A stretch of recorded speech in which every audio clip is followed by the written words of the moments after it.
So, hi everyone, my name is Sunal. I'm working currently as a technical solutions specialist at Microsoft. I'm here at KubeCon Delhi, so glad to be here for the very first time. It's the very first event that I've been attending. Never ever did any kind of event like this much at this big scale.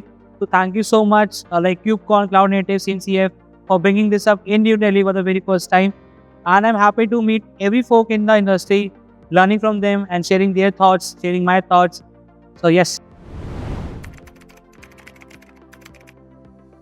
So I'm very happy to meet everyone in the KodeKloud team, the Harsh Soni, the Mulsan himself, and learning everything that he had taught on his own platform about the Kubernetes, being certified after understanding what other technologies are, and still waiting for more certification to learn from them. The one thing that connects me with Mumsad is that the how he have edited the videos in graphical user interface by using graphics and illustration and arts. So this is my forte also because being an senior technical solution specialist in my domain, previously I worked as in like video editor and graphic editing.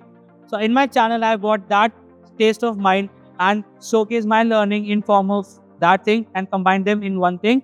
And you can find me on LinkedIn by name Sunal Pandya.